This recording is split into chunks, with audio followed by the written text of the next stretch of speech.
Topic आज जो है आपके लिए शुरू हो रहा है। कागज कलम तैयार रखिएगा क्योंकि साथ के साथ हम इंपॉर्टेंट पॉइंट्स नोट जरूर करेंगे।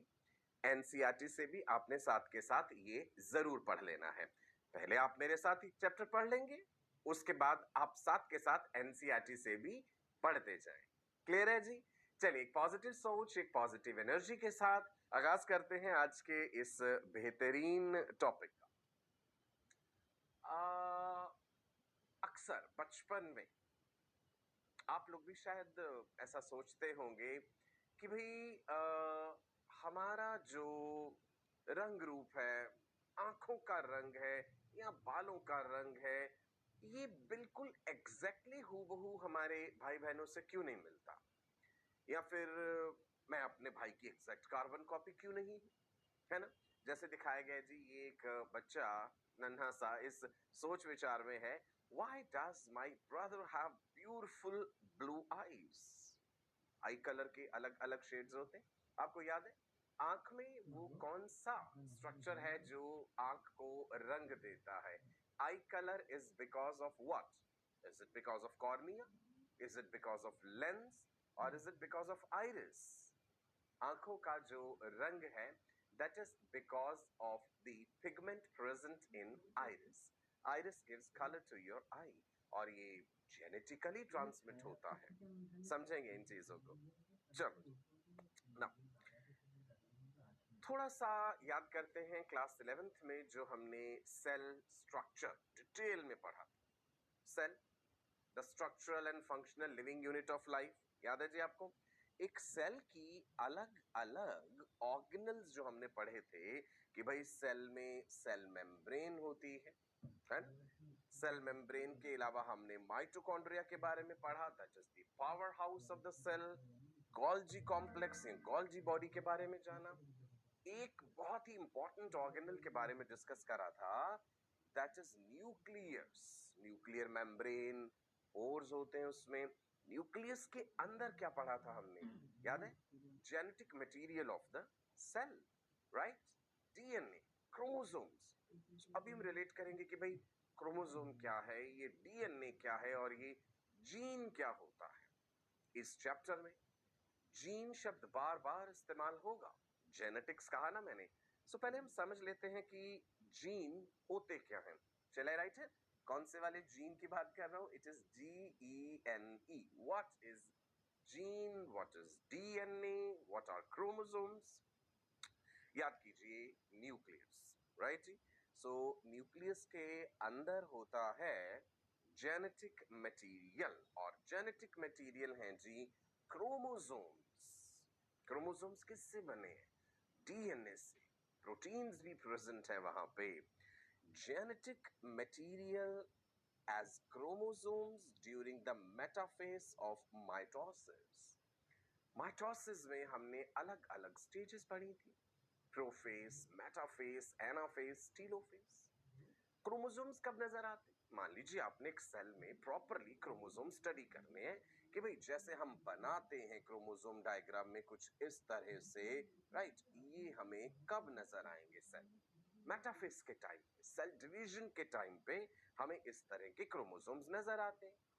और ह्यूमंस के केस में अगर हम बात करें, 2n इज इक्वल टू 46, याद है ना क्रोमोसोम नंबर? नाउ क्रोमोसोम तो बहुत ही कंडेंस्ड फॉर्म में है।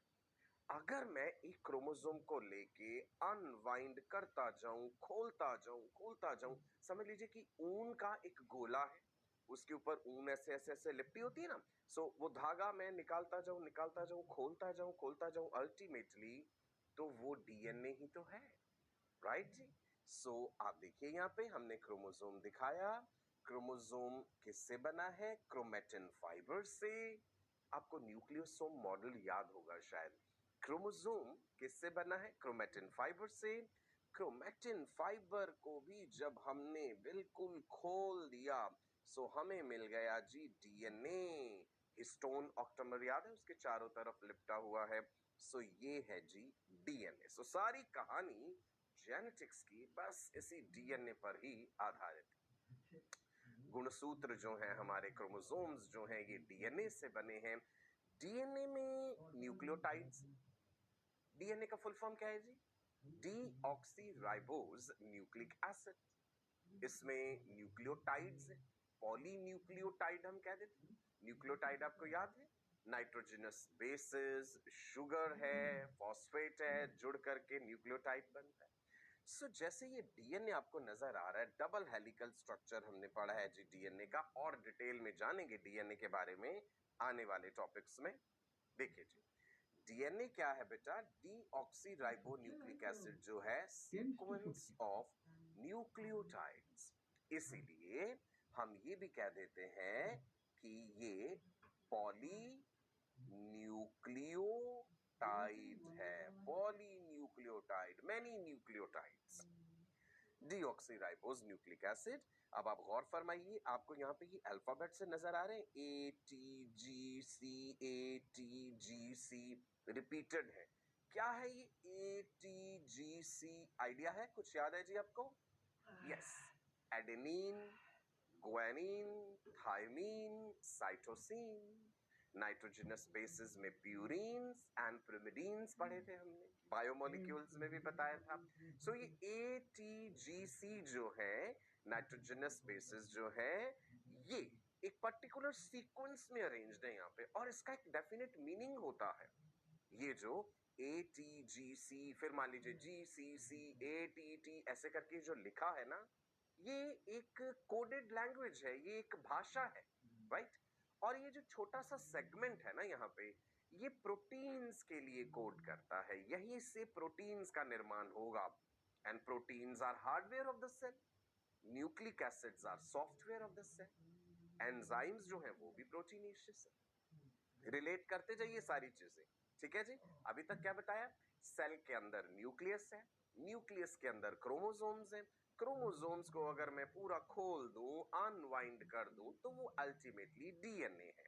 डीएनए पॉलीन्यूक्लियोटाइड है। न्यूक्लियोटाइड में हम जानते हैं नाइट्रोजनस बेस है, शुगर है, फॉस्फेट है। ये नाइट्रोजनस बेसेस ही हैं, ये ATGC। तो ये एक तरह से डीएनए की अपनी भाषा है, राइट? ये एक पर्टिकुलर कोडेड लैंग्वेज जो है बेटा, ये प्रोटीन्स का निर्माण करती है। डीएनए से ट्रांसक्रिप्शन कैसे होता है, ट्रांसलेशन कैसे होता है, ये सब हम समझेंगे। सो फिलहाल आप जानिए कि जो बिगिनिंग में हम बात कर रहे थे ना, कि भाई किसी की आंखों का रंग नीला है, किसी की आंखों का रंग नीला नहीं है, तो वो जीन्स के कारण है। भाई अगर एक परिवार में दो बेटे हैं, दो बच्चे हैं, एक का रंग जो है आंखों का ब्लू है और दूसरे का नहीं है, तो हम ये कहेंगे कि जिसका आई कलर ब्लू है, उसके पास ब्लू आई कलर के लिए जीन्स है। सो जीन क्या है, मैंने आपको वो समझाया। Gene is a segment of DNA, एक शॉर्ट सेगमेंट ऑफ डीएनए मान लीजिए सादी भाषा में, जिसके ऊपर की एक कोडेड लैंग्वेज लिखी हुई है, एक भाषा है वो, और वो डी कोड होती है प्रोटीन्स की फॉर्म में, और प्रोटीन्स ही तो सेल का सारा काम करते हैं। एंजाइम्स जो है वो प्रोटीनेशियस है नेचर में, ठीक है जी? समझ गए आप जीन क्या है? डीएनए मैंने आपको पूरा खोल के दिखाया, तो जो इतना टुकड़ा है डीएनए का वो जीन है। सो ढेर सारे जीन्स होंगे टोटल, हम पढ़ेंगे कि कितने जीन्स हैं ह्यूमंस में, है ना? ह्यूमन जीनोम प्रोजेक्ट जब हम पढ़ेंगे ना, उसमें बताऊंगा आपको, राइट जी? चलो ना, हमने एक छोटी सी कहानी बना करके आपको समझाया कि एक छोटा बच्चा अपने आप में हैरान हो रहा है और अपने माता पिता से भी पूछ रहा है कि भाई मेरी आंखों का रंग नीला क्यों नहीं है, मेरे भाई की आंखों का रंग नीला है ना? So the father is saying that it's because of genes, और वो जीन क्या है हमने वो आपको समझा दिया। ओके, सो एक बार लिख लें जीन की परिभाषा, आप भी नोट कीजिएगा मेरे साथ साथ। Distinct sequence of nucleotides, sequence of nucleotides in the DNA that codes for a specific protein, right? So gene is distinct sequence of nucleotides, एक विशेष तरीके से एक पैटर्न में वो अरेंज्ड हैं जो कि कोड कर रहे हैं एक खास तरह के प्रोटीन के लिए। Genes are the physical and functional units of heredity, ये बात भी इंपॉर्टेंट है। कितनी सारी नई टर्म्स आपको पता चलने वाली हैं भाई। हेरिडिटी क्या है, वेरिएशंस क्या है, ये सब जानेंगे हम इस चैप्टर में। ओके, सो अभी तक जीन समझ गए, जीन की परिभाषा आप समझ गए। सो जीन जो है physical and functional unit of heredity है। ओके, जीन्स कैसे पास ऑन होते हैं अगली जनरेशन, थोड़ा सा रिप्रोडक्शन वाला कंसेप्ट हमें समझना पड़ेगा। सेक्सुअल रिप्रोडक्शन का बेसिक मुख्य आधार हमने क्या पढ़ा था? एग सेल, स्पर्म सेल आपस में मिले, जाइगोट बना, मतलब गैमेट्स फ्यूज हुए। Female gamete is the egg cell, male gamete is the sperm cell. दोनों फ्यूज हुए तो बना जाइगोट या भ्रूण बना, और जाइगोट फिर आगे क्लीवेज डिविजन्स हुए, मॉरुला बना, ब्लास्टुला बना, गैस्ट्रुला बना एंड कंप्लीट फीटस बना। ठीक है, सो इस बच्चे के जो जीन्स हैं वो कहां से आए? पिता से भी आए और माता से भी आए, राइट? फादर से स्पर्म के थ्रू आए हैं, मदर से एग सेल के थ्रू आए हैं। स्पर्म का भी तो न्यूक्लियस होता है ना, हैप्लॉइड, और एग सेल वो भी हैप्लॉइड है। सो इसीलिए हम कहते हैं 23 प्लस 23 क्रोमोसोम्स जब मिले तो एक डिप्लॉइड स्ट्रक्चर का निर्माण हुआ। 2n is equal to 46 in humans. Chromosome number भी याद रखिएगा, ये इंपॉर्टेंट है। सो हमने अपने जीन्स अपनी माँ से भी लिए हैं और अपने पिताजी से भी लिए हैं, राइट? चलिए आगे बढ़ते हैं। हेरिडिटी टर्म की डेफिनेशन समझ लेते हैं। Transfer of genes from one generation to another. So heredity हम ऐसे भी कह सकते हैं transmission of characters from parents to offsprings, right? माता पिता से अगली जनरेशन में जो कैरेक्टर्स जा रहे हैं, और कैरेक्टर्स कैसे जा रहे हैं? जीन्स ही तो हैं जो आगे गए, राइट, नेक्स्ट जनरेशन में गए। सो हेरिडिटी है बेटा transfer of genes from one generation to another, right? जैसे आपने कई बार ये भी सुना होगा, कहते हैं कि तुम्हारे जो नाक की शेप है तो बिल्कुल तुम्हारे दादाजी जैसी है, तुम्हारी आंखों का रंग जो है ये तो बिल्कुल अपनी दादी जैसा है। सो जनरेशन से जनरेशन ये जीन्स जो है आगे जाते हैं, पास ऑन होते हैं। सो हेरिडिटी तो आप समझ, transmission of characters from parents to offsprings. Inheritance का भी तो हम प्रयोग करते हैं ना इस शब्द का। Inheritance is the act of transfer of genes, it is the act of transfer of genes from one generation to another. जैसे मैं कहूं कि मैंने ये इनहेरिट करा है अपने माता पिता से, राइट? कई कैरेक्टर्स है कि मैंने स्किन कलर इनहेरिट करा है अपने माता पिता से, आंखों का रंग इनहेरिट करा है, कद काठी जो है वो इनहेरिट करी है। नो, आप सोच रहे होंगे कि क्या हर कैरेक्टर के लिए फिनोटाइप में जो आपको कैरेक्टर नजर आ रहा है, हर कैरेक्टर के लिए जीन्स है, या कुछ ऐसे कैरेक्टर भी हैं जिनके लिए जीन्स नहीं है ना? ये भी समझेंगे हम आगे। सोचिए, इंटरेस्टिंग होने वाला है ये चैप्टर बहुत ज्यादा। जेनेटिक्स क्या है? Genetics, it is the branch of biology which deals with the study of inheritance and variations, या कह दीजिए genetics, the branch of biology dealing with study of genes and inheritance. Clear है जी? So genetics is the branch of biology which deals with study of genes, their inheritance, यानी heredity, which is what? Transmission of characters. So genetics में हम heredity भी पढ़ेंगे और variations के बारे में भी पढ़ेंगे। वेरिएशंस भी बड़ी इंपॉर्टेंट बात है। आप ये भी तो कह सकते हैं कि भाई देखिए मेरा आंखों का रंग ब्लू है लेकिन मेरे मॉम डैड की आंखों का रंग तो ब्लू नहीं है, तो ये कैसे हो गया संभव? नाउ वेरिएशन समझना जरूरी है। Variations are small genetic differences, छोटे छोटे genetic differences which are found among organisms belonging to same species. Variations होना जरूरी है। क्यों होना जरूरी है? इवोल्यूशन के लिए।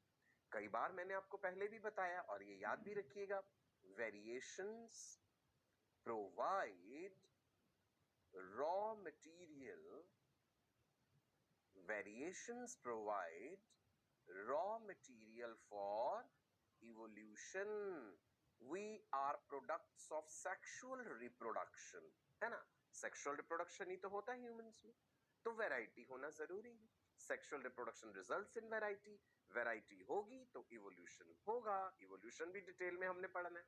नाउ सुनिए मेरी बात, हमने जो क्रोमोसोम्स की बात करी, जीन्स की बात करी, न्यूक्लियोटाइड्स की बात करी, ये सब चीजें तो बहुत बाद की हैं। ये जब मॉडर्न टेक्नोलॉजी हमारे पास आ गई कि हम ये समझ पाए कि भाई जीन्स एक्चुअल में होते क्या है ना? मॉडर्न टेक्नोलॉजी की आवश्यकता पड़ी इसके लिए, बड़ी बेहतरीन स्टेनिंग टेक्निक्स होनी चाहिए, बड़े हाई फाई माइक्रोस्कोप्स होने चाहिए, इलेक्ट्रॉन माइक्रोस्कोप होना चाहिए, तभी तो हम ये सब चीजें समझ पाए होंगे। तो उससे पहले अगर हम बहुत पुराने समय की बात करें, तब वैज्ञानिकों ने किस प्रकार से समझा होगा इस चीज को कि भाई कैरेक्टर्स पेरेंट्स से ऑफस्प्रिंग्स में अगली जनरेशन में कैसे जाते हैं, राइट जी? मॉडर्न टेक्नोलॉजी ने हमें डीएनए का स्ट्रक्चर समझा दिया, जीन्स के बारे में समझा दिया, लेकिन पहले ये सब बातें नहीं पता थी। So structure of DNA, chromosomes, genes, it was not known back till 19th century, right? तो इंटरेस्टिंग है ये जानना कि उस समय पे कैसे ये सब चीजें पता चली हो। चलिए आगे बढ़ते हैं। Era of Mendel, Gregor John Mendel. Genetics का जब भी जिक्र होता है, एक नाम जो जरूर आता है, जो पायनियर रहे इसमें, जिनके शुरुआती एक्सपेरिमेंट्स ने एक तरह से आधार बना दिया, नींव बना दी जेनेटिक्स की, वो हैं जी ग्रेगोर जॉन मैंडल, राइट? और आपको ये मटर का पौधा भी नजर आ रहे हैं। सो क्या रिलेशनशिप रहा है इस मटर के पौधे में एंड जेनेटिक्स में, वो हम अब जानेंगे। एक्साइटेड है सब लोग? ओके जी। Gregor John Mendel was born in 1820s to a poor farmer family in Austria. ठीक है, ऐसे सवाल आपसे वैसे पूछे नहीं जाएंगे कि वैज्ञानिक का जन्म कब हुआ, कहां पे हुआ, लेकिन एक हल्का आइडिया आपको इस चीज का जरूर होना चाहिए। उनका बचपन जो है वो बीता अपने पिता के साथ खेती बाड़ी करते हुए, राइट? जानवर भी थे ऑफ कोर्स, जब खेत खलियान होंगे, है ना, किसान परिवार जो है उन्होंने अपने पास कोई ना कोई जानवर भी जरूर पाल रखे होंगे। सो जानवरों की ब्रीडिंग भी कराते हैं लोग। सो इनका बचपन जो है वो इस तरह के माहौल में बीता कि एक जिज्ञासा जो है वो मन में रही। उनकी आप ये कह लीजिए जो रूरल बैकग्राउंड रही, वो आगे चल करके उनके बहुत काम आई जब वो एक्चुअली पी प्लांट पर, पायसम सटाइवम जिसे कहते हैं, उस पे अपने एक्सपेरिमेंट्स परफॉर्म कर रहे।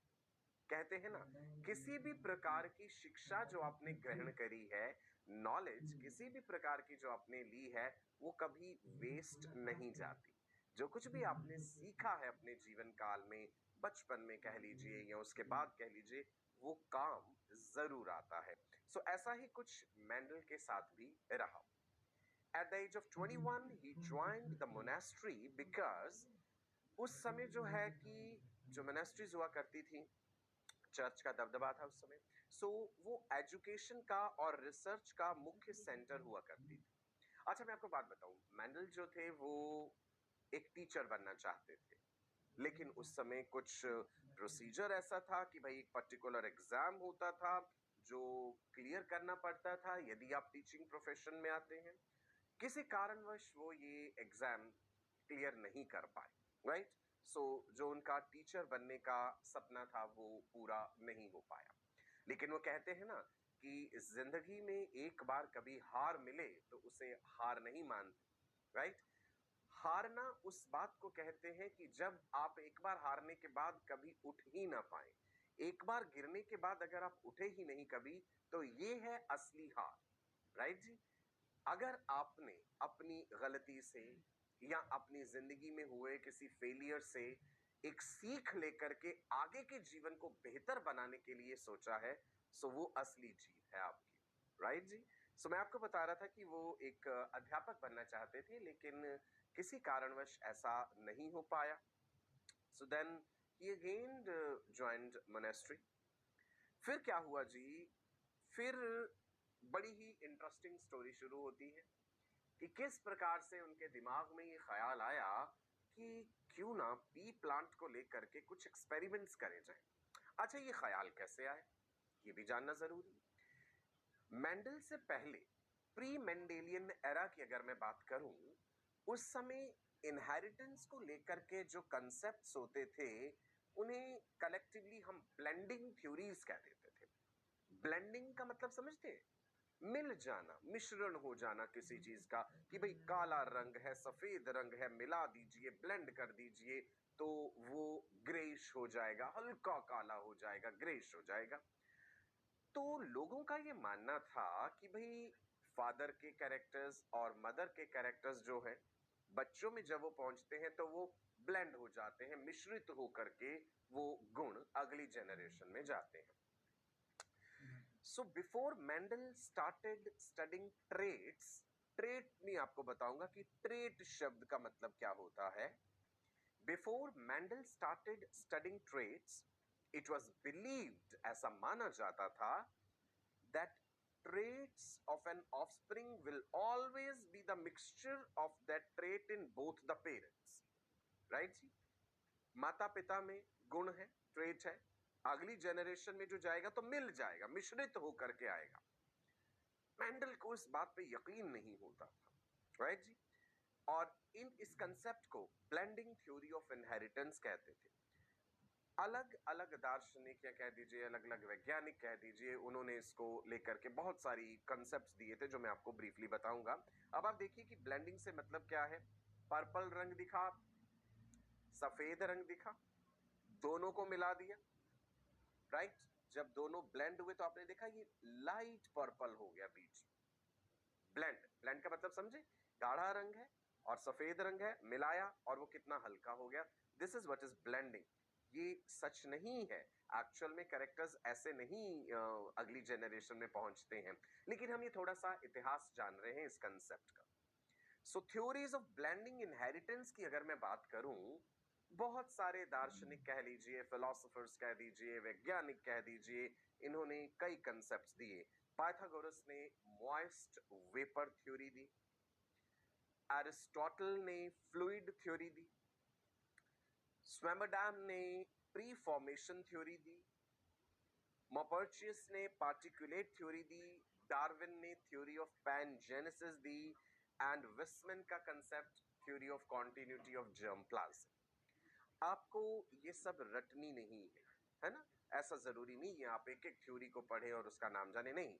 बस मोटे तौर पे मैं आपको ये बता रहा हूँ कि ये अलग अलग जो वैज्ञानिक या दार्शनिक लोग रहे, फिलोसोफर्स, इन्होंने ये अलग अलग कंसेप्ट्स दिए। थ्योरी ऑफ पैनजेनेसिस में डार्विन ने क्या कहा था, चलो थोड़ा सा इंटरेस्टिंग है, बता देता हूँ। डार्विन ने जब अपनी थ्योरी ऑफ नेचुरल सिलेक्शन दी थी, इवोल्यूशन में हम पढ़ेंगे, उसमें उन्होंने कैरेक्टर्स की ट्रांसमिशन कैसे होती है अगली जनरेशन में, जब लोगों ने उनसे ये सवाल किया कि भाई कैसे होती है अगली जनरेशन में ये ट्रांसमिशन, तो उन्होंने एक अपना ही कंसेप्ट दे डाला, थ्योरी ऑफ पैनजेनेसिस। उन्होंने कहा every part of the body produces a factor called pan gene. Darwin ने कहा every organ of your body is producing a factor called pan gene. This factor और pan gene is released into blood. इसे organ blood में release कर देते हैं, and through blood it is passed on to the next generation. Completely discarded है ये concept, गलत है ये, राइट? थ्योरीज बदलती भी हैं, समय के अनुसार थ्योरीज डिस्कार्ड भी होती हैं, कई थ्योरीज चेंज भी होती हैं, नए कंसेप्ट्स भी ऐड होते हैं। विस्मैन जो थे, ऑगस्ट विस्मैन, इनके बारे में भी बताऊंगा, राइट जी? लैमार्किज्म कंसेप्ट को क्रिटिसाइज करा था इन्होंने। विस्मैन को जब हम पढ़ते हैं तो एक एक्सपेरिमेंट था इनका कि भाई इन्होंने चूहे की पूंछ को कई जनरेशंस तक काटा, उन्हें आपस में ब्रीड कराया और अगली जनरेशन में इन्हें जो है पूंछ कटा चूहा नहीं मिला, उसकी पूंछ इंटैक्ट थी। तो इन्होंने कहा अगर character as it is transmit अगली जनरेशन में होते हैं तो फिर मुझे, जब मैंने एक्सपेरिमेंट किया कि भाई एक मेल रैट जिसकी पूंछ काट दी, एक फीमेल रैट जिसकी पूंछ काट दी, उनको जब ब्रीड कराया तो अगली जनरेशन में जो बच्चे पैदा होंगे उनके रैट्स, उनमें पूंछ नहीं होनी चाहिए थी, लेकिन ऐसा नहीं हुआ, उनमें पूंछ थी। सो विस्मैन ने ये कहा था कि जो जर्म प्लाज्म होता है, राइट, जर्मिनल सेल्स जो होते हैं, जर्म प्लाज्म जो है उनमें अगर कोई बदलाव आएगा तो अगली जनरेशन में जाएगा। शरीर के सोमेटिक सेल्स में हो जाने वाले बदलाव अगली जनरेशन में नहीं जाएंगे। ये बातें हम आगे भी पढ़ेंगे, राइट नाउ। अभी मैं क्या बता रहा हूं आपको, मेंडल से पहले जो कंसेप्ट थे, प्री मेंडेलियन एरा की अगर हम बात करें, थ्योरीज ऑफ ब्लेंडिंग इनहेरिटेंस, सो इन सब लोगों ने, इन सभी दार्शनिक जो थे या वैज्ञानिक कह लीजिए, इन्होंने जो कंसेप्ट दिए वो ब्लेंडिंग टाइप इनहेरिटेंस के थे, जिसपे कि मेंडल को यकीन नहीं होता था। So Mendel had doubts about this blending theory. उन्होंने कहा कि भाई चलो इसको टेस्ट करके देखते हैं, राइट? कैसे? He started to experiment with his garden pea plants. मटर के पौधे को लेकर के उन्होंने गहन विचार करा और सोचा कि भाई क्यों ना मैं पी प्लांट्स जो है इनको लेकर के एक्सपेरिमेंट करके ये चीज साबित करूं, या एटलीस्ट अपनी जिज्ञासा मिटा पाऊं कि ये ब्लेंडिंग टाइप ऑफ कंसेप्ट्स जो दिए जा रहे हैं वो सही हैं या नहीं।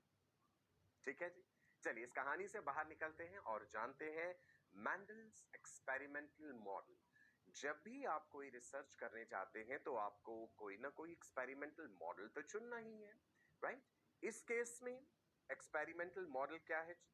गार्डन पी, मटर का ये खूबसूरत सा पौधा जो आप देख पा रहे हैं, बोटानिकल नेम है पायसम सेटाइवम, राइट?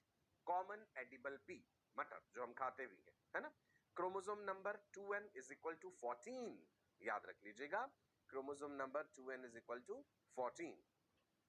अब आप सोचे होंगे कि भाई इन्होंने मटर के पौधे का ही क्यों चुनाव करा? इसके भी रीजंस हैं, वो भी आपको समझाऊंगा। जब कोई एक्सपेरिमेंटल मॉडल चुनना है तो वो किस प्रकार का होना चाहिए, क्या विशेष बातों का ध्यान रखा जाएगा ऐसा करते हुए ना? उन्होंने मटर के पौधे को बड़े गौर से ऑब्जर्व करा, कई सारे फीचर्स उसमें देखे, बहुत सारे फीचर्स, और फिर उन्होंने अपना मन बनाया कि मुझे कुछ सिलेक्टेड कैरेक्टर्स लेने चाहिए स्टडी करने के लिए। सारे के सारे कैरेक्टर्स एक साथ तो स्टडी नहीं हो सकते। अच्छा, कैरेक्टर्स का चुनाव करने में भी तकदीर ने उनका साथ दिया, वो बड़े किस्मत वाले रहे इस चीज में। ये भी बताऊंगा मैं आगे आपको, जब हम लिंकेज जैसा कंसेप्ट पढ़ेंगे ना उसमें समझाऊंगा। सो कैरेक्टर्स क्या क्या थे जी, देखते हैं जी। फ्लावर का साइज, फ्लावर का कलर, स्टेम का colour, leaf colour, pod colour, leaf का पोजीशन, पॉड का शेप, सीड का शेप, स्टेम की length, leaf size, flower position, seed colour, seed size, pod size, peduncle length, बहुत सारे कैरेक्टर्स। क्या ये संभव हो पाएगा? इतने सारे कैरेक्टर्स लेकर के आप एक्सपेरिमेंट्स परफॉर्म करें, बहुत मुश्किल हो जाएगा डेटा मेंटेन का। ऑब्जर्व उन्होंने करा, देखा इस चीज को, और फिर उन्होंने सोचा कि भाई कुछ सिलेक्टेड कैरेक्टर्स लेकर के ही चलता हूं, ऐसे नहीं हो पाएगा कि सारे के सारे कैरेक्टर्स जो मैंने आपको बताए इनको स्टडी करने बैठ जाए। सो ये चीज याद रखिएगा कि मेंडल ने कौन कौन से कैरेक्टर्स का चुनाव करा था स्टडी करें।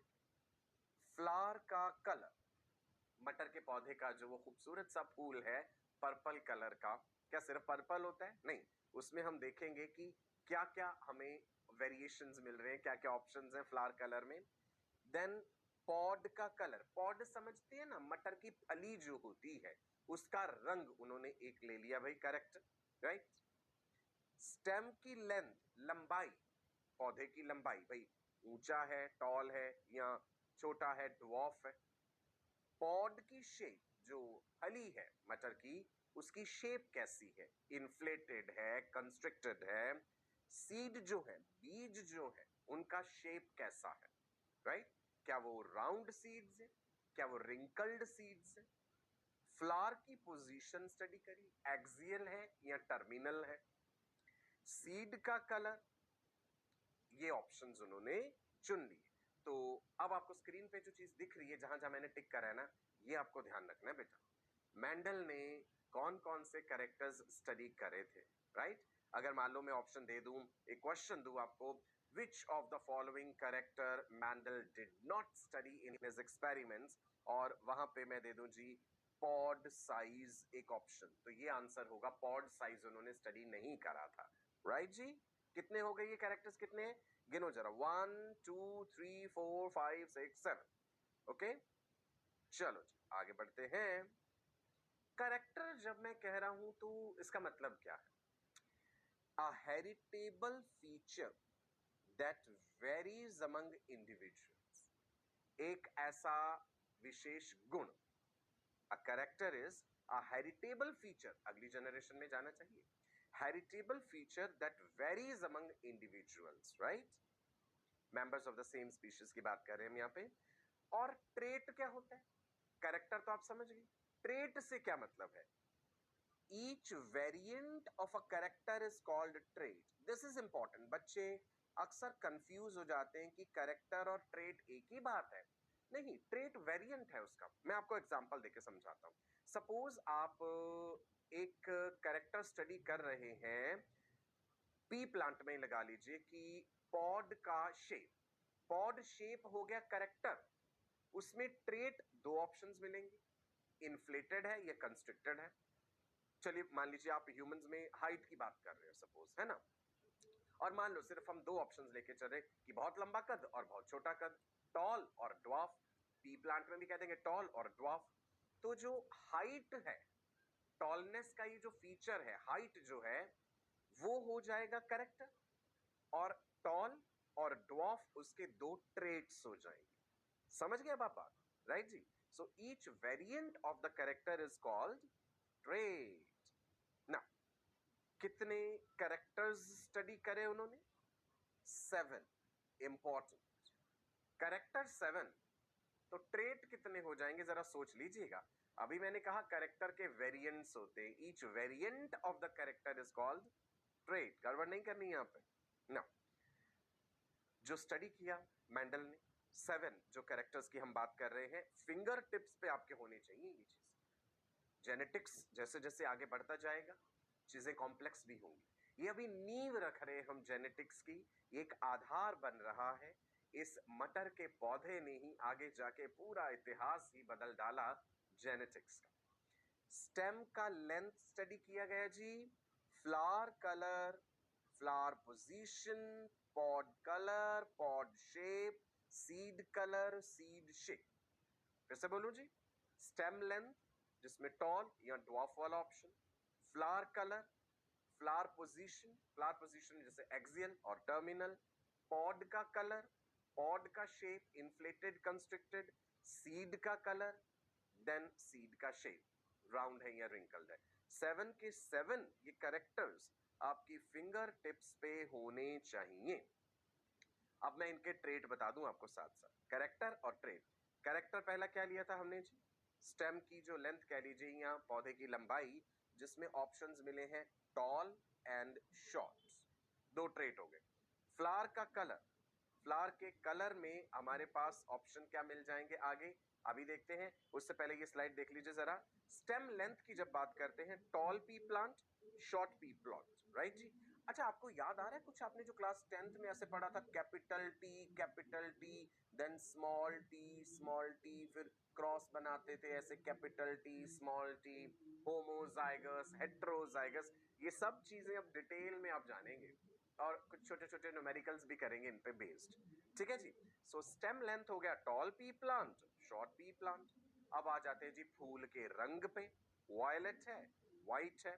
चलिए जी देख लेते हैं, खूबसूरत सा ये फूल, ब्यूटीफुल जी, वायलेट फ्लावर, व्हाइट फ्लावर। बड़े लकी रहे मेंडल इस पौधे के चुनाव में, बड़े खास फीचर्स थे इसमें, राइट। चलो जी देखें आगे। नेक्स्ट, फ्लावर का पोजीशन, क्या वो एक्सियली अरेंज्ड है या वो टर्मिनली अरेंज्ड है? यानी एक्सियल एंड टर्मिनल दो ट्रेट हो गए। ऐसी पॉड का colour, pod shape, seed colour, seed shape. देख लीजिए यहाँ पे, एक्सियल फ्लावर से हमारा क्या मतलब है, और टर्मिनली जब फ्लावर प्रेजेंट है, so we call it the terminal position of the flower. Clear है जी? नाउ नेक्स्ट देखें, सी, पॉड का कलर देख लीजिए। फली जो है, मटर की फली हरे रंग की है, ग्रीन पॉड, और येलो है यानी येलो पॉड। ओके, अभी शेप का भी जिक्र करते हैं आगे जी। इन्फ्लेटेड है या कंस्ट्रिक्टेड है? ये देखो ऐसे फूली हुई फली है या बीच बीच में कंस्ट्रिक्शंस है। कंस्ट्रिक्टेड से आप समझ गए, ये शेप देखिए इसकी ऐसी, this is called constricted pod, right. Next देखिए जी, इधर सीड का कलर, बीज का रंग, मटर जो है, एक्चुअली मटर की फली के अंदर मटर होंगे ना, येलो सीड और ग्रीन सीड, दो हैं जी ऑप्शंस। सीड का शेप देखिएगा गौर से, राउंड और रिंकल्ड, दो ऑप्शंस। राउंड है, बिल्कुल गोल है, और रिंकल्ड है। क्लियर है जी। 7 कैरेक्टर्स हम जान पाए अभी तक, राइट जी। नाउ पी प्लांट जो है, क्या खास फायदे रहे इसका चुनाव करने के एज एन एक्सपेरिमेंटल मॉडल। मैंने पहले भी जिक्र करा, जब आप कोई एक्सपेरिमेंट करते हैं तो कई बातों को मद्देनजर रखना होता है, ध्यान रखना होता है।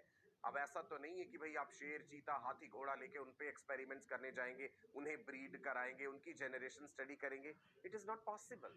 आपको टोटल लाइफ स्पैन भी देखना है, रिप्रोडक्टिव लाइफ स्पैन देखना है, कि जो भी आप ऑर्गेनिज्म लेके चल रहे हैं, भाई चाहे आप पी प्लांट पे स्टडी करेंगे, आप कहोगे मुझे मैंगो ट्री पे स्टडी करना है या मुझे रैबिट पे, रैट पे करना है, पहले ये देख लीजिए कि उस पौधे का या जानवर का रख रखाव आसान है या नहीं है। इट इज वेरी डिफिकल्ट कि आप एक मैंगो ट्री के ऊपर एक्सपेरिमेंट्स करें और आप कहें कि मैं 100 जनरेशन स्टडी करूंगा मैंगो ट्री की। नहीं, हमारा स्वयं का ही अपना जीवन काल तब तक खत्म हो जाएगा। You getting it? So short life span होता है पी प्लांट का। पहला ये एक पॉजिटिव पॉइंट हमें मिल गया। दूसरा पॉजिटिव पॉइंट क्या है जी? It requires less maintenance and labour. रख रखाव जो है, देखभाल जो करनी है पौधे की, वो भी तो जरूरी है ना। मान लो किसी पर्टिकुलर तरह का क्लाइमेट चाहिए उसे और बहुत अच्छी जो है रख रखाव की जरूरत हो, तो बड़ा मुश्किल हो जाएगा हैंडल कर पाना उस चीज का। So less maintenance and labour हो उसमें। दूसरी खास बात थी कि छोटी जगह में ही multiple plants can be grown in a small area. कम जगह में बहुत सारे प्लांट्स ग्रो किए जा सकते हैं, इजीली हैंडल कर सकते हैं, और इसमें प्योर वैरायटीज अवेलेबल हैं। ये बड़ी इंपॉर्टेंट बात है। अब ये प्योर वैरायटी क्या है, ये हम समझेंगे अभी थोड़ी देर में। रफली आपको आइडिया दे देता हूं कि जैसे मान लो एक टॉल प्लांट है ना, टॉल प्लांट को सेल्फ पॉलिनेट करा, जनरेशन आफ्टर जनरेशन, हर बार मुझे टॉल प्लांट ही मिला। कभी ऐसा नहीं हुआ कि एक टॉल प्लांट था, मैंने उसे सेल्फ पॉलिनेट करा, उसके जो बीज बने मैंने उन्हें बोया और जो पौधे उगे वो ड्वार्फ हो गए, वो छोटे थे। नहीं, तो फिर वो प्योर नहीं है उस ट्रेट के लिए। प्योरिटी से मतलब यहां पे यही है कि जिस गुण को, जिस भी कैरेक्टर को हम स्टडी कर रहे हैं, हर बार जब सेल्फ पॉलिनेशन किया जाए तो वही गुण हमें मिले, प्योरिटी हो उस गुण की। सो पी प्लांट में प्योर वैरायटीज अवेलेबल थी। नाउ इसके अलावा exhibit a variety of visible characters with contrasting traits, right? P plant में फिनोटिपिकली एक्सटर्नली ऑब्जर्व करने पे बहुत सारे वैरायटी ऑफ कैरेक्टर्स नजर आ रहे थे। जैसा हमने शुरू में जिक्र करा, मेंडल ने 7 कैरेक्टर चुन लिए और उन कैरेक्टर्स के कॉन्ट्रास्टिंग ट्रेट्स थे। अगर हम प्लांट की हाइट की बात करें तो टॉल और ड्वार्फ कॉन्ट्रास्ट हो गया ना, राउंड, रिंकल, समझे बात, इन्फ्लेटेड, कंस्ट्रिक्टेड, तो ये कॉन्ट्रास्टिंग ट्रेट मिल रहे थे उसमें, जिसके कारण कि ये एक और पॉजिटिव बात रही पी प्लांट को एक एक्सपेरिमेंटल मॉडल के रूप में चुनने की। और एक बड़ी बड़ी खास बात, दैट इज सेल्फ फर्टिलाइजिंग था। इसमें सेल्फ फर्टिलाइजेशन होता था, जिसके कारण बड़ी अच्छी बात है भाई, आप प्योर वैरायटी प्रोड्यूस कर पाएंगे, कितनी सारी चीजें स्टडी कर पाएंगे और एक कंट्रोल्ड तरीके से मेट करा पाएंगे। फ्लावर जो है उसमें मेल रिप्रोडक्टिव पार्ट भी है, फीमेल रिप्रोडक्टिव पार्ट भी है, राइट। एक पर्टिकुलर फ्लावर का हम मेल रिप्रोडक्टिव पार्ट हटा दें और एक दूसरे हम प्लांट से फ्लावर का जो है एंथर लेकर के, एंथ से हम पॉलन ग्रेन्स लेके वहां पे डस्ट कर सकते हैं। सो हम क्रॉस ब्रीड भी करा सकते हैं, मतलब कंट्रोल्ड मेटिंग करा सकते हैं, राइट। ये विशेष बातें रही जिसके कारण पी प्लांट का चुनाव सराहनीय रहा, बेहतर रहा, राइट। अब क्योंकि हमने भाई पी प्लांट को बड़ी डिटेल में पढ़ने आगे, तो एक बार इसका जो ये खूबसूरत सा फूल है, फ्लावर है, इसका स्ट्रक्चर जान लेते हैं। इन जनरल आप फ्लावर का स्ट्रक्चर जानते हैं भाई, जो 4 वर्ल्स होते हैं, सबसे बाहर वाला वर्ल कैलेक्स जिसमें सेपल्स हैं, उसके अंदर है जी कोरोला जिसमें पेटल्स हैं, खूबसूरत रंगीन खुशबूदार पेटल्स हैं। उसके बाद हमने पढ़ा जी मेल रिप्रोडक्टिव वर्ल एंड्रोशियम, जिसमें कि मेल रिप्रोडक्टिव पार्ट है, स्टेमन के बारे में पढ़ा था। देन फीमेल रिप्रोडक्टिव वर्ल में गाइनोशियम, कार्पल्स या पिस्टिल है, स्टिग्मा, स्टाइल, ओवरी, है ना, सब याद है आपको? तो वही चीजें यहाँ पे दिखाई गई हैं। तो हमारे इस खूबसूरत से फ्लावर में स्टेमेंस भी प्रेजेंट हैं, कार्पल भी प्रेजेंट है, तो यानी ये फ्लावर बाइसेक्सुअल है। It contains both male and female functional reproductive structures which are enclosed in the innermost two petals. सबसे अंदर की जो innermost दो petals हैं उन्होंने उसे enclose करा हुआ है। Self fertilizing in nature and gives rise to viable offspring. Right जी, ये फ्लावर जो है इसमें सेल्फ फर्टिलाइजेशन हो जाता है, जो ऑफस्प्रिंग्स बनते हैं वाइबल हैं, ये भी बड़ा जरूरी है ना। Mendel could not understand why there was so much variation in pea plant if the blending theory was true. याद कीजिए कहानी कहां से शुरू करी थी कि भाई पुराने कंसेप्ट्स ये थे, राइट, कि जिसमें ब्लेंडिंग टाइप ऑफ इनहेरिटेंस होता है। तो मेंडल ने कहा भाई पी प्लांट को जब मैं ऑब्जर्व करता हूं इतने अलग अलग तरह के कैरेक्टर्स मुझे नजर आ रहे हैं और कॉन्ट्रास्टिंग ट्रेड्स हैं, अगर ब्लेंडिंग वाला कंसेप्ट सही है तो फिर पी प्लांट में ये चीजें कैसे संभव? Got it? So he decided to experiment with pea plant and understand the pattern of inheritance. पौधे में विशेषताएं तो सारी मिल गई थी, तो अब उन्होंने सोचा भाई क्यों ना एक्सपेरिमेंट परफॉर्म करे जाए, डेटा मेंटेन करा जाए। भाई समय तो लगेगा, जब आप एक लिविंग ऑर्गेनिज्म के साथ डील कर रहे हैं, चाहे प्लांट हो चाहे एनिमल हो, आपको कोई विद इन कह दीजिए मिनट्स या आवर्स या विद इन वीक्स रिजल्ट नहीं मिल जाएंगे, समय लगेगा। बीज बोया है धरती में तो एकदम से वो उग के पौधा तो नहीं बन जाएगा ना, समय तो लगेगा ना। अंकुरित होगा सीड, नन्हा पौधा बनेगा, फिर वो फुल ग्रोन प्लांट होगा, फिर वो रिप्रोड्यूस करेगा, उसके बीज बनेंगे, फिर उन बीज को बोया जाएगा। तो एक लंबी अवधि लगेगी, एक लंबा समय लगेगा जब आप वो एक्सपेरिमेंट सक्सेसफुली कर पाए और पूरा डेटा मेंटेन कर पाए। ऐसा नहीं है कि 2-4 जनरेशन तक बस जी 2-4 पौधों को कर लिया, सेल्फ फर्टिलाइजेशन करा दिया और बस अपना डेटा मेंटेन कर दिया और कह दिया जी हाँ जी बन गए जी ये हमारे इनहेरिटेंस को लेकर के नए कंसेप्ट्स। नहीं, यू गेटिंग इट? समय लगेगा इस चीज में। सो एक्सपेरिमेंटल टेक्निक जो मेंडल ने लगाई वो क्या थी, मतलब प्रोसीजर क्या था, सुनिएगा। सबसे पहली बात तो है भाई selection of the pure parent plants.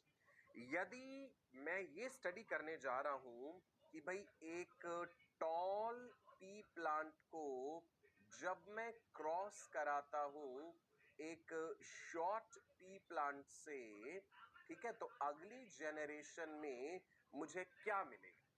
लेकिन सबसे पहली बात है भाई जो टॉल प्लांट जिसे मैं कह रहा हूं, मान लो मैंने ये पौधा देखा भाई ये टॉल है, सबसे पहले मुझे ये जानना जरूरी है ये टॉलनेस वाले इस कैरेक्टर में प्योर है या नहीं है। अब प्योरिटी का मतलब समझिएगा, इस पी प्लांट को मैंने सेल्फ पॉलिनेट करा, इसके बीज बने, अगली जनरेशन आई, बीज बोए, पौधे उगे, वो भी टॉल। मैंने कहा दे भाई अभी भी मुझे चेक करना पड़ेगा प्योरिटी है या नहीं है, कहीं ऐसा ना हो कि जो इसके बच्चे हो आगे, इसकी अगली जनरेशन हो वो टॉल ना हो। तो मैंने वो जो नई जनरेशन आई F1 जनरेशन बोलेंगे, फर्स्ट फीलियल जनरेशन F1, मैं समझाऊंगा आगे ये बात भी।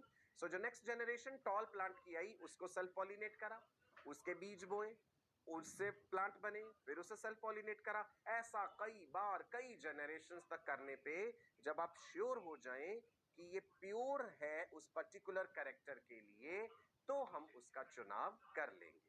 इज इट क्लियर जी? सो पहला स्टेप था selection of the pure parent plant.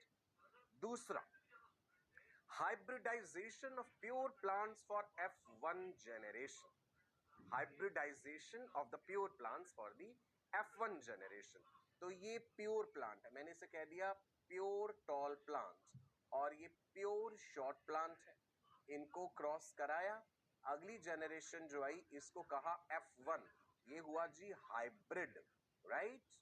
Hybrid बना दिया हमने F1 generation, first filial generation कहते हैं। सो ये अगला स्टेप था, पहला था प्योर प्लांट का चुनाव करना, सेकंड था उन्हें हाइब्रिडाइज करा देना, तीसरा था self breeding in hybrid plants for F2 and F3 generation. अब ये जो F1 जनरेशन आ गया, ये जो हाइब्रिड आ गया, इसको फिर सेल्फ ब्रीड करा, और फिर देखो कि भाई अगला नतीजा क्या है ना।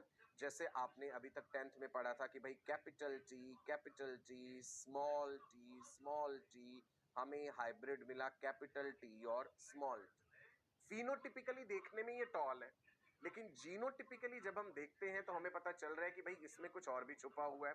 तो इसको जब मैं सेल्फ फर्टिलाइज करा दूं, राइट जी, तो अगला नतीजा क्या होगा, राइट जी, टॉल भी मिल जाएंगे और ड्वार्फ या शॉर्ट प्लांट भी मिल जाएंगे। पढ़ेंगे सब चीजें आगे, अभी घबराइएगा मत कि मैंने ये कैपिटल टी 2 बार क्यों लिखा है। ये सब समझाऊंगा आपको कि होमोजाइगस सिचुएशन क्या है, होमोजाइगस डोमिनेंट क्या है, हेट्रोजाइगस डोमिनेंट क्या है, होमोजाइगस रिसेसिव क्या है, ये सब हम जानेंगे। धीरे धीरे सारे पन्ने खुलते जाएंगे, बस टर्मिनोलॉजी से अपने आप को एक्वेंट कराते जाइए, फेमिलियर करवाते जाइए। सो मेंडल ने चुन लिया जी पी प्लांट और प्रोसीजर रखा कि पहले selection of the pure parent plant, number 2 उन प्योर वेराइटीज को आपस में ब्रीड करा के F1 जनरेशन मिल गया हमें, राइट, हाइब्रिड कहा जिसे। हाइब्रिड को फिर हमने सेल्फ ब्रीड कराया और F2 जनरेशन और इवन F3 जनरेशन भी स्टडी कर। Now what is this mono hybrid experiment? Mono word लगा है यहाँ पे। Mono is referring to single, कि एक सिंगल कैरेक्टर लेके चल रहे हैं। पौधा जो है पी प्लांट है उसमें तो ढेर सारे कैरेक्टर्स हैं, फ्लावर का कलर, फ्लावर की पोजीशन, पॉड का कलर, पॉड का शेप, सीड का कलर, सीड का शेप, कितनी सारी चीजें। तो इतने सारे कैरेक्टर एक साथ नहीं स्टडी करने। अभी एक बात लेके चलते हैं, मोनो हाइब्रिड एक्सपेरिमेंट क्या था। तो ये है जी ट्रू ब्रीडिंग प्लांट जो है, येलो पी प्लांट लिया हम, ये ग्रीन पी प्लांट, राइट जी, ये रहे जी इनके फ्लावर्स। क्या टेक्निक लगाई जाएगी ये भी देखते हैं जी आगे। ट्रू ब्रीड से पहले मतलब समझ लो, plant which undergoes self fertilization for several generations such that their traits remain unchanged, उसे ट्रू ब्रीडिंग कहेंगे। सेल्फ फर्टिलाइजेशन कई जनरेशंस तक होता रहे और तब भी उसका वो गुण, वो character as it is maintained रहे। से फॉर एग्जांपल आपने एक प्लांट चुना जिसमें येलो कलर के पीस हैं, उसका सेल्फ फर्टिलाइजेशन कराया, कई बार कराया, हर बार आपको येलो पीस ही मिले तो आप कह देंगे ये येलो कलर के लिए ट्रू ब्रीडिंग है, ठीक है जी। और ऐसा ही मान लो ग्रीन पीस लिए हम, इनको सेल्फ फर्टिलाइजेशन कराते रहे इस पौधे का, राइट, और हर बार हमें ग्रीन पीस ही मिले, तो ये ट्रू है जी उस कैरेक्टर के लिए। नाउ सबसे पहली बात है कि जब आपने एक्सपेरिमेंट करना है, फ्लावर के साथ आप डील कर रहे हैं, सो आपको ये इंश्योर होकर के चलना है कि आप सेल्फ फर्टिलाइजेशन चाह रहे हैं उसमें, या आप वहां क्रॉस फर्टिलाइजेशन कराने जा रहे हैं। फ्लावर का स्ट्रक्चर हमने पहले देख लिया था, बाइसेक्सुअल है, मेल रिप्रोडक्टिव पार्ट भी प्रेजेंट है, फीमेल रिप्रोडक्टिव पार्ट भी प्रेजेंट है। सो हमने क्या करा कि भाई जैसे ये पर्पल वाला फ्लावर आपको दिख रहा है जी, ये इसमें कार्पल है, कैन यू सी, राइट जी। सो हमने क्या करा कि हम चाहते हैं इसका अपना ही एंथर से पॉलन ग्रेन्स गिर के सेल्फ फर्टिलाइजेशन ना कर दें, क्योंकि हम एक दूसरे रंग वाला जो फूल है, जो दूसरा ट्रेट है दैट इज व्हाइट, उसके साथ इसे ब्रीड कराना चाहते हैं, क्रॉस करा रहे हैं। सो करना क्या होगा, इसका जो है स्टेमन है, मेल रिप्रोडक्टिव पार्ट जो है वो हटाना होगा, इमेस्कुलेट करना होगा। इमेस्कुलेशन कहते हैं जी, स्टेमन्स हमने काट दिए, हटा दी। अब क्या करना होगा जी, दूसरा जो फ्लावर है आपका व्हाइट कलर जो है, वहां से स्टेमन से पॉलन ग्रेन्स इस ब्रश की मदद से हमने ट्रांसफर कर दिए, डस्टिंग कर दिया जी पॉलन, राइट। और इसमें बैगिंग भी करना हो हमें, बैगिंग के बाद टैगिंग भी करते हैं। ये भी तो ध्यान रखना होगा ना कि भाई कौन से प्लांट के साथ क्या एक्सपेरिमेंट करा है आपने, ये कौन सी जनरेशन है। ऐसा थोड़ी है खेत खलिहान में हजारों पौधे हैं, आप कैसे पहचान पाएंगे कि कौन सी जनरेशन वाले थे, इसमें आपने क्या एक्सपेरिमेंट कर रखा है। सो पूरा प्रॉपर डेटा मेंटेन करने के लिए बैगिंग टैगिंग सब जरूरी होता है इसमें, ठीक है जी। नाउ मोनो हाइब्रिड एक्सपेरिमेंट में हमने क्या करा बेटा जी, येलो पी प्लांट जो है उसे हमने चाहा कि वो फीमेल की तरह बिहेव करे, इन द सेंस कि उसका मेल रिप्रोडक्टिव पार्ट रिमूव करना होगा, तब आपने कह दिया ये फीमेल प्लांट है, ठीक है जी। और जो ग्रीन वाला है वहां से मेल रिप्रोडक्टिव पार्ट से यानी एंथर से जो हमने लिए हैं पॉलन ग्रेन्स, उनको डस्ट कर देना है, उनको डाल देना है उस पे जिसे हम फीमेल मान के चल रहे हैं फ्लावर पे। इज इट क्लियर जी? राइट नाउ मान लीजिए अगर हम चल रहे हैं पॉड को लेकर के कैरेक्टर ले रहे हैं, तब भी वो बात सेम हो, ठीक है जी। नाउ यहाँ पे क्या हुआ कि जब हमने एक्सपेरिमेंट कर दिया अपना पी पॉड जो है हमारे पास बन गया, प्लांट हमने फर्टिलाइज कर दिया, क्रॉस फर्टिलाइज, बीज बने, बीज हमने बोए, अगली जेनरेशन आएगी। सो पी पॉड यहाँ पे आपको दिखाया गया है जी। Now you know that the carpel matures into the pea pod। हमने जब प्लांट रिप्रोडक्शन पढ़ा था तो ये जाना था ओव्यूल्स जो है वो बीज बनते हैं, ओवरी जो है वो फ्रूट बनती है। सो मटर की जो फली हमें मिली, जो हमने एक्सपेरिमेंट करा है अभी अभी, राइट, मटर की फली जो मिली उसके जो बीज हैं, मटर है अंदर, वो सीड्स जो हैं उनको हमने ग्रो करा इन द सेंस कि हमने वो बीज जो है बोए, seeds from the pod we have planted। Seeds germinate करेंगे, नन्हे पौधे उससे बनेंगे और हमारी जो पहली जेनरेशन है वो प्लांट्स कहलाएंगे first filial generation, F1 first filial, ऐसे F2 लिखेंगे, F3 जेनरेशन भी होता है। इज इट क्लियर जी? ये मोनो हाइब्रिड एक्सपेरिमेंट है बिकॉज यहाँ पे हम एक ही कैरेक्टर लेके चल रहे हैं। All the F1 generation plants they bore the yellow colored peas। याद कीजिए येलो कलर से कहानी शुरू करी थी, है ना। यहाँ पे हमने पॉड का शेप स्टडी नहीं करा है, यहाँ पे हमने सीड का जो है वो शेप स्टडी नहीं करा है कि सीड राउंड है या सीड रिंकल्ड है, राइट, प्लांट की हाइट स्टडी नहीं करी, यहाँ पे हम कलर लेके चल रहे थे। सो F1 जनरेशन में all the plants they bore yellow coloured peas. अगर हम ब्लेंडिंग थ्योरी को मान के चले, जो कंसेप्ट्स थे मेंडल से पहले कि भाई yellow colour green colour cross हुआ F1 जनरेशन में तो लाइम येलो बन जाना चाहिए, ऐसा तो नहीं हो रहा, येलो और ग्रीन क्रॉस हुए, हमें तो येलो मिले हैं आगे, हमें तो ये लाइम येलो नहीं मिले जैसा ब्लेंडिंग वाला कंसेप्ट था। यानी ब्लेंडिंग वाला कंसेप्ट अब गलत साबित हो गया, ठीक है, because according to Mendel's experiment हमें येलो और ग्रीन को क्रॉस कराने पे येलो मिल रहा है। अब आप सोचेंगे ग्रीन क्यों नहीं मिल रहा, ये भी तो दिमाग में आ रही होगी ना बात, येलो ग्रीन को क्रॉस कराया तो येलो मिला, ग्रीन क्यों नहीं मिला।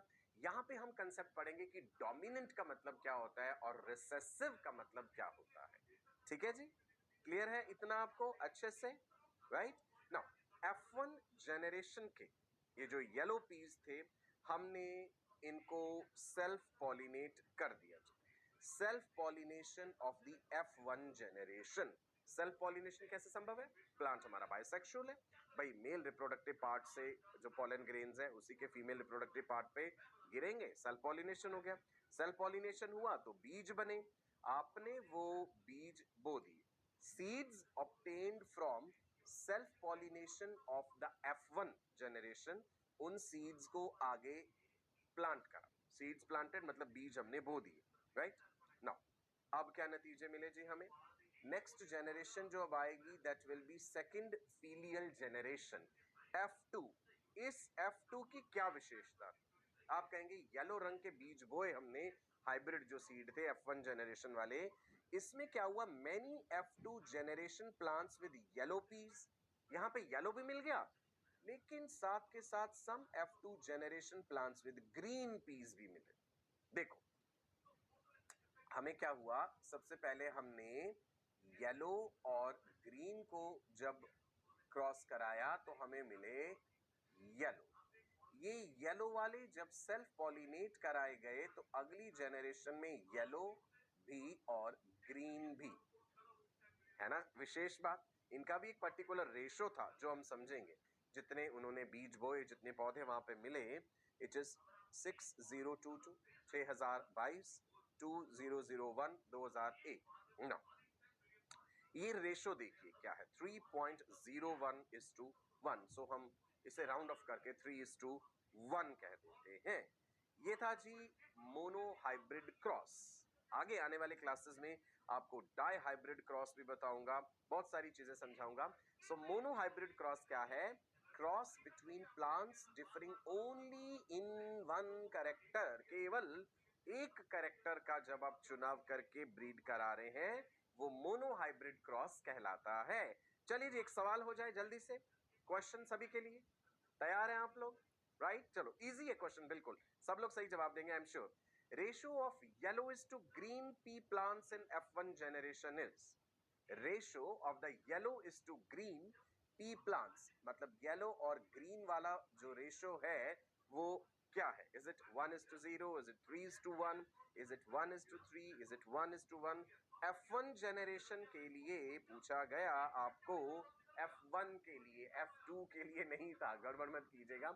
F1 जनरेशन में तो भाई सारे के सारे ही येलो थे। F2 जनरेशन में आकर के आगे हुआ है ये चीज कि 3:1 का रेशियो मिला है। क्लियर है जी? राइट, चलो तो फिर आज के लिए इतना ही रखते हैं।